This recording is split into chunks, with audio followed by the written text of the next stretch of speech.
Assalamualaikum warahmatullahi wabarakatuh. Selamat pagi anak-anak. Nah, pada video pembelajaran kali ini, Ibu akan menerangkan materi mengenai struktur dan fungsi jaringan pada tumbuhan ya. Nah, langsung saja kita masuk ke dalam materi anak-anak. Sel-sel pada tumbuhan yang memiliki struktur yang sama akan terintegrasi menjadi suatu jaringan dan memberikan fungsi tergantung pada tumbuh-tumbuhannya. Nah, berdasarkan aktivitas pembelahan sel penyusun jaringan selama masa pertumbuhan dan perkembangan, jaringan tumbuhan itu dapat dikelompokkan menjadi jaringan meristem atau jaringan embrional dan jaringan permanen atau jaringan dewasa ya anak-anak. Jaringan meristem atau disebut juga jaringan embrional adalah jaringan yang sel-selnya aktif membelah diri secara mitosis ya anak-anak. Nah, hal ini menyebabkan sel-sel tumbuhan semakin bertambah dan menyebabkan tumbuhan mengalami pertambahan tinggi dan juga volume ya. Nah, berdasarkan asal pembentukannya, jaringan meristem itu dapat dikelompokkan menjadi dua macam, yaitu ada meristem primer dan ada meristem sekunder ya. Meristem primer itu adalah jaringan meristem pada tumbuhan yang sel-selnya itu aktif membelah. Nah, meristem primer pada umumnya terdapat pada ujung batang dan juga ujung akar ya anak-anak. Oleh karena itu, meristem primer itu menyebabkan pertumbuhan primer pada tumbuhan, yaitu pertumbuhan vertikal ataupun perpanjangan akar dan batang. Meristem sekunder itu berasal dari sel-sel dewasa yang berubah sifatnya menjadi meristem mati kembali atau aktif membelah kembali ya. Contohnya adalah kambium pembuluh atau kambium vaskuler dan kambium gabus atau telogen ya. Kemudian kambium vaskuler merupakan lapisan sel-sel yang aktif membelah yang terletak di antara pembuluh angkut xilem dan juga flam ya anak-anak.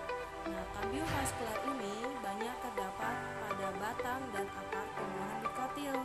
Sedangkan pada tumbuhan monokotil pada umumnya itu tidak memiliki.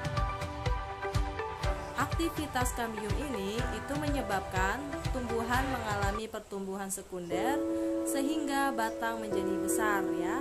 Aktivitas pembelahan kambium vaskuler ke arah dalam akan membentuk xilem sekunder, sedangkan pembelahan ke arah luar kita dapat menentukan umur pohon dengan melihat lingkaran tahun atau daerah gelap terang yang terbentuk pada batang pohon ya. Nah, lingkaran tahun tersebut itu terbentuk karena aktivitas kambium vaskuler yang dipengaruhi oleh musim ya. Nah, saat musim hujan itu banyak air yang diserap oleh tumbuhan, menyebabkan pembelahan sel kambium vaskuler itu meningkat dan ukuran selnya itu menjadi besar ya anak-anak. Nah, akibatnya terbentuk daerah terang. Nah, saat musim kemarau, air yang dapat diserap tumbuhan itu sedikit sehingga pembelahannya itu lebih lambat ya.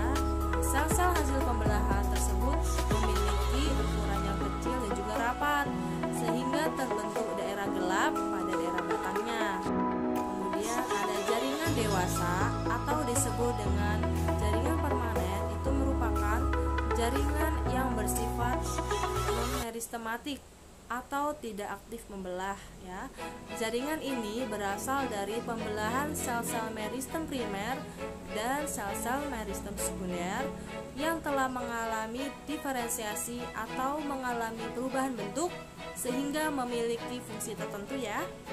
Nah, berdasarkan fungsinya, jaringan dewasa itu dibedakan menjadi 4.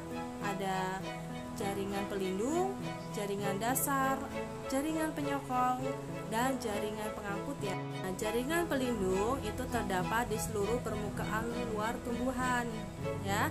Tumbuhan membutuhkan jaringan pelindung untuk melindungi bagian dalam tumbuhan dari berbagai pengaruh luar yang merugikan ya.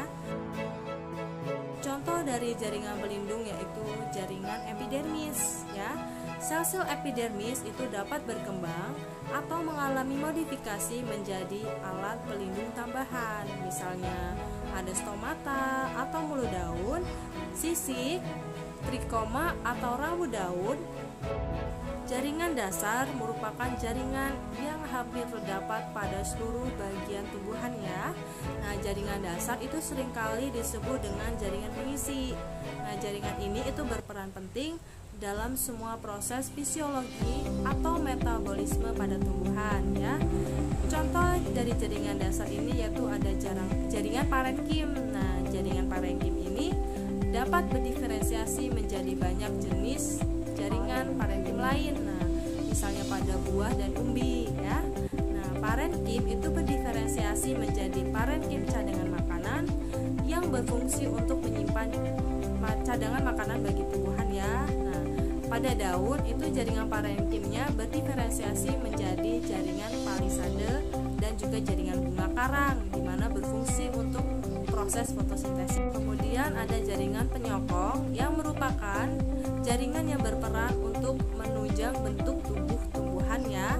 Nah, berdasarkan bentuk dan sifatnya, jaringan penyokong itu dapat dibedakan menjadi dua macam, yaitu ada jaringan kolenkim dan jaringan sklerenkim ya. Nah, jaringan kolenkim itu merupakan jaringan yang berfungsi untuk menyokong bagian tumbuhan yang masih muda. Sel-sel jaringan kolenkim itu memiliki dinding sel yang mengalami penebalan namun tidak merata ya. Nah, jaringan sklerenkim itu merupakan jaringan penguat yang bersifat permanen ya anak-anak. Nah, jaringan sklerenkim itu berfungsi untuk menyokong tumbuh-tumbuhan yang sudah tua. Berdasarkan bentuk selnya, nah jaringan sklerenkim itu dibagi menjadi dua, yaitu jaringan serat atau fiber dan jaringan skleroid ya. Nah, jaringan serat terdiri atas sel-sel yang memanjang, meruncing pada kedua ujungnya dan tersusun membentuk benang ya. Nah, jaringan serat itu banyak ditemukan pada jaringan xilem. Nah, jaringan skleroid itu terdiri atas sel-sel yang pendek dan ada jaringan pengangkut terdiri atas dua jenis, yaitu ada jaringan xilem dan juga phloem ya.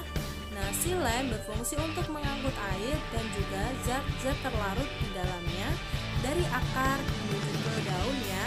Nah, phloem berfungsi untuk mengangkut makanan hasil fotosintesis dari daun ke seluruh tubuh tumbuhan ya anak-anak.